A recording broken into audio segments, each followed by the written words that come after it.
of stuff, miscarriages, death of parents, and I was aware of that, but I really realized in the mountains, in this location, when a fifth wheel trailer came over the line on May 2nd in 99 and caused this damage. Look at this picture. I keep it in my wallet.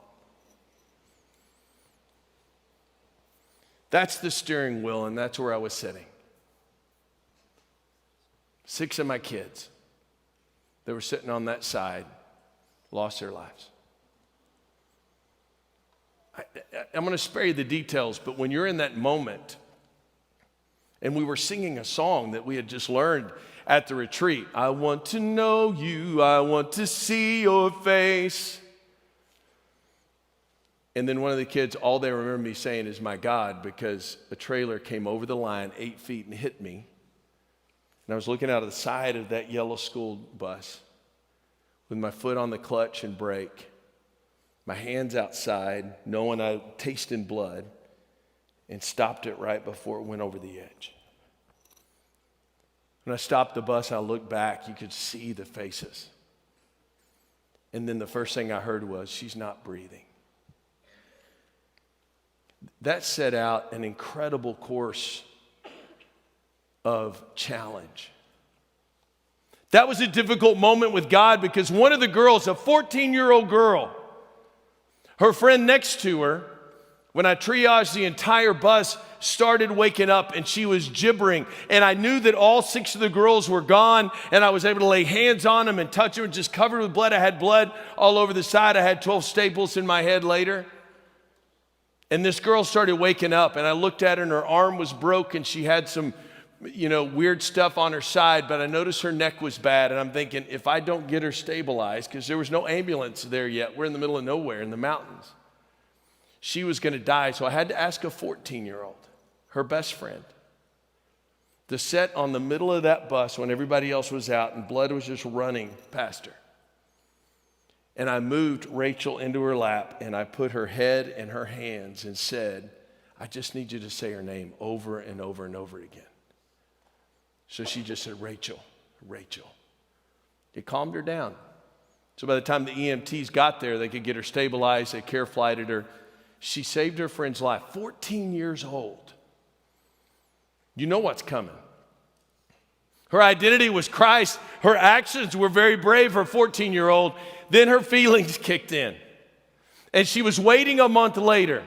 It's the very beginning of June. And everybody had left our youth center there at Green Lawn. And she's just crying. And she looked at me and she said, David, I knew it was going to come. We prayed for a safe trip. Why didn't God answer our prayers? I had no answer. She's still walking with God. Rachel is still walking with God. That's a wilderness to go through, would you agree? We had a 20-year anniversary. It's been 26 years this year, 20-year anniversary. And these people who were young now are in their 30s and they have their own babies and all of that. It's pretty cool. And when we were telling that story, there's an administrator of a hospital now. He's just crying. And he wouldn't talk. And I'm like, okay, what's going on? He goes, can I talk to you tomorrow morning? And we're sitting there at Starbucks and we're having a discussion. And he goes, David, do you remember who you asked to say the prayer before we got on the bus? I'm like, man, I'm sorry, no. He goes, you asked me. I was 12 years old. My first junior high, first trip with the youth group up to the mountains.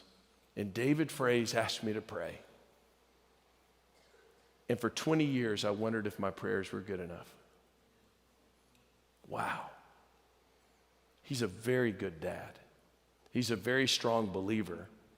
And that 12-year-old kid who's now 32, his young daughter is in my small group and is a manager on my football team. Isn't that crazy how God works? Why do I tell you that story? Because in that situation where we realize all the power that the world would try to grab you, I'm going to try to make my kids safe. Nothing happened that was wrong. There was an accident, and it was an awful accident. But you realize I really don't have any power at all. So when Satan tries to give me all the power in the world, I can't have any power. Are you with me on that? So what did Jesus do when he was offered that power? What example did he show us? Let's go back to the wilderness.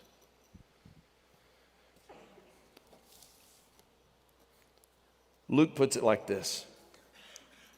The devil took him up to a high place and showed him in an instant all the kingdoms of the world. And he said, I will give you all their authority and splendor. I'm going to give you authority. I will give you splendor. I'll give everything. You'll be so relevant. You'll have so much pizzazz. It has been given to me. And I can give it to anyone I want if you worship me. It will all be yours. Jesus answered, it is written, worship the Lord your God and serve him only. This is where I think he went. Remember, you have this idea of probably near Nazareth in this mountain area, and then Satan takes him to the pinnacle of the temple, and then I believe he takes him to this place. This is the same place, and there's a monument there. Supposedly, this is where Moses stood before going into the land of promise, and on a clear day, that wasn't a clear day. You can see all the way to the Mediterranean. You can see the Dead Sea. You can see the Jordan. You can see all of this area. The highest place in the land. Could you imagine if you would just bow your knee, if you do what I ask you to do, I have the authority to give it to you. You don't have to go to the cross. I can give you authority. I can do whatever you want. Don't be God's Messiah, but let me give you what you want. It's the easier way, Jesus. It's so much easier. I'm controlling all of this. It is so much easier. Could you imagine the pull? Because when Jesus said, no, I'm going to worship the Lord and the Lord only, he was sealing his fate.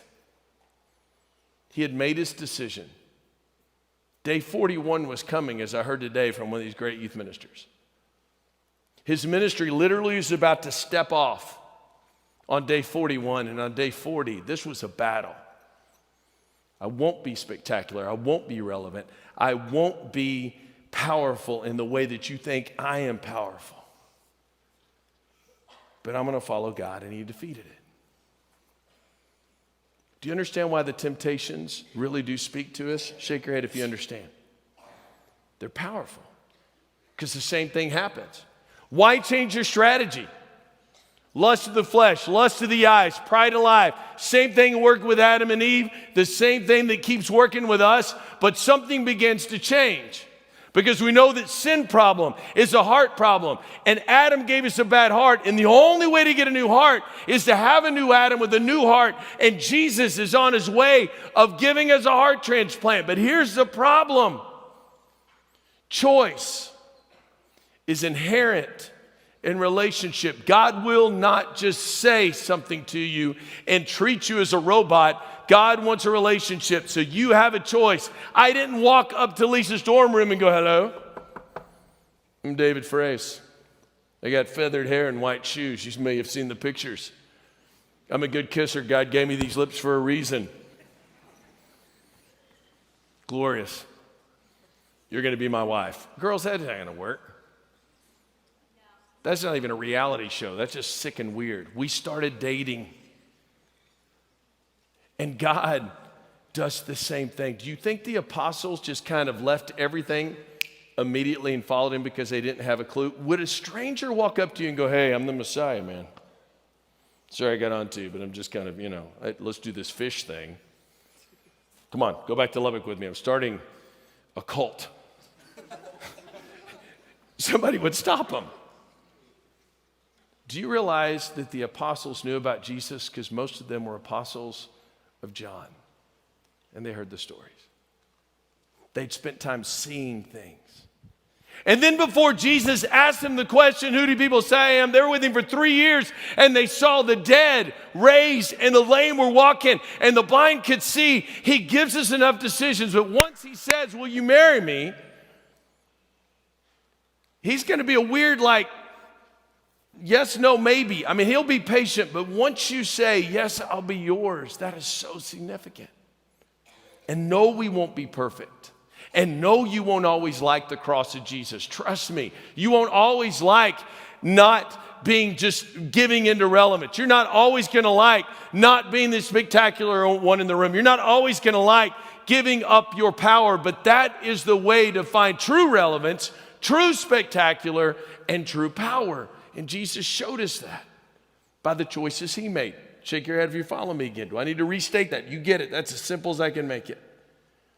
So your confession wasn't just to get you into the Church of Christ club. Your confession is to get you into a married relationship with God.